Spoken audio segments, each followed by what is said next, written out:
Hi friends, আমরা আগের ক্লাসে এগ্রিকালচারের মতো বিরাট বড় একটা সাবজেক্টকে মানে টপিককে শেষ করে ফেলেছি, চ্যাপ্টারকে শেষ করে ফেলেছি। আজকে আমরা নতুন একটা টপিক শুরু করতে যাচ্ছি চ্যাপ্টার, সেটা হচ্ছে ইন্ডিয়ান উচ্চতম ল্যান্ড রিফর্ম বা ল্যান্ড রিফর্ম অফ ইন্ডিয়া। ঠিক আছে, তো এই চ্যাপ্টারটা কোথায় কোথায় কাজে লাগতে পারে? একটা WBCS prelims, WBCS mains, UPSC prelims, UPSC mains, আর এছাড়াও বিভিন্ন চাকরি পরীক্ষার মানে এমসিকিউ প্যাটার্নে যখন মানে কোয়েশ্চেন আসবে তখনও এই চ্যাপ্টারটা কাজে আসবে। এই চ্যাপ্টারটা আমি মানে যেদিন পড়া শুরু করি সেদিনই আমি ভাবি যে আরে আমাদের তো এক বন্ধুই আছে, রেভিনিউ অফিসার, ডাব্লিউবিসিএস পেয়েছিল। তো ওকে আমি ফোন করি তখন, তো ওর বিভিন্ন অনেক রকমের আমি প্রবলেম, ল্যান্ড সম্বন্ধিত আমি প্রবলেম আগের থেকেই জানতাম, ওর কাছ থেকে শুনেছি। বিভিন্ন ল্যান্ড টাইপের ডিসপুট বা আমাদের বাড়িতেও বেশ কিছু মানে পূর্বপুরুষদের একটু ল্যান্ড ডিসপুট আছে। তো কেননা মানে আমার একটু বেশি ইন্টারেস্ট আসে, তো সেই ইন্টারেস্টে আমি দেখলাম মাত্র 2 ঘন্টায় আমার চ্যাপ্টার শেষ হয়ে গেছে। তার মানে তোমরা যদি একটু ইন্টারেস্ট নিয়ে পড়ো না, এটাও তোমাদের 2 ঘন্টার মধ্যেই চ্যাপ্টারটা শেষ হয়ে যেতে পারে। তো ফোকাসড থেকো, বই পড়ো, প্রতিটা লাইন ধরে ধরে পড়ো। হ্যাঁ, আর চ্যাপ্টারটা ছোট যথেষ্ট। আশা করি কাল অথবা ম্যাক্সিমাম কাল পরশু দিন সকালবেলার মধ্যে আমি এই চ্যাপ্টারটাকে শেষ করে দেবো। ঠিক আছে?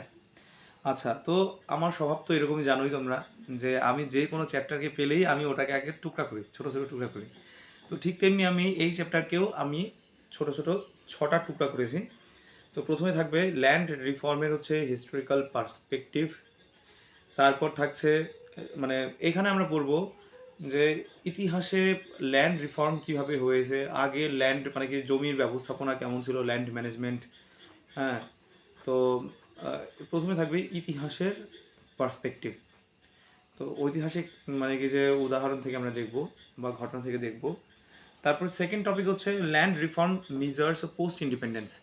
আমরা এরপর দেখব যে বিভিন্ন সময়কার মানে ভারত স্বাধীনের পর যখন যে স্থিতিটা আসে ইন্ডিয়াতে, সেই স্থিতি অনুযায়ী তখন ল্যান্ড রিফর্মটা কেমন করে হয়েছে, ল্যান্ড রাইট কেমন ছিল, সেগুলো আমরা পড়ব।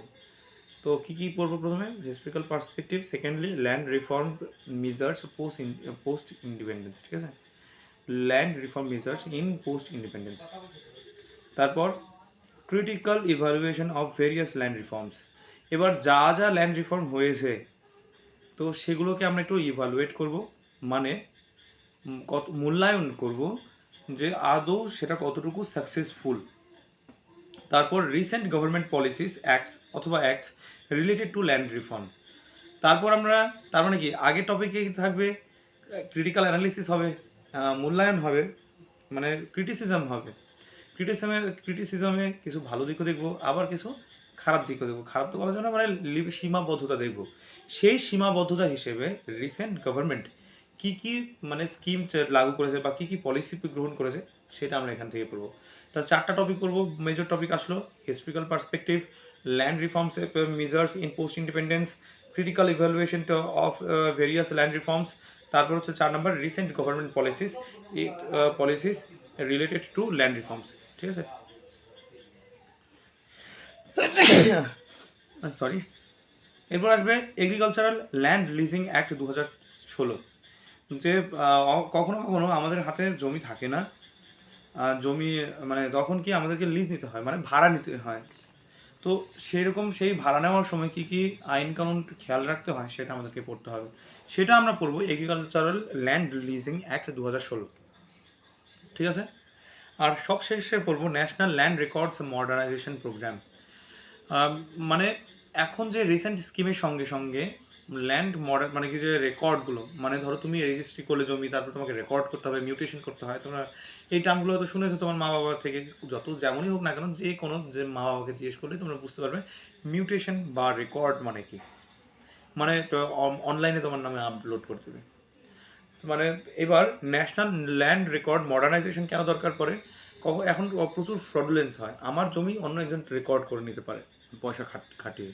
সেটা যেন না হয়, প্রপার যে ম্যাপিং যাতে হয় এবং প্রপারভাবে হচ্ছে যাতে মিউটেশনটা যাতে হয়, সেইভাবেই গভর্নমেন্ট ডিজিটাইজেশন করার চেষ্টা করছে।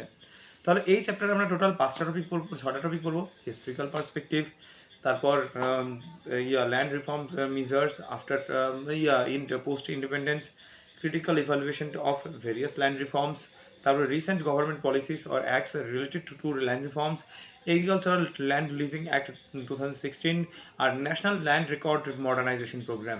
ঠিক আছে, তো এই 6টা টপিকের মধ্যে আমরা নেক্সট ক্লাসে শুরু করব হিস্ট্রিক্যাল পার্সপেক্টিভ। তো আজ এই পর্যন্তই থাক, আজকে শুধুমাত্র ইন্ট্রোডাক্টরি পার্ট হলো গোটা চ্যাপ্টার সম্বন্ধে। তো আমরা নেক্সট ক্লাসে হিস্ট্রিক্যাল পার্সপেক্টিভ পড়বো। ঠিক আছে, সঙ্গে থাকো, বাই।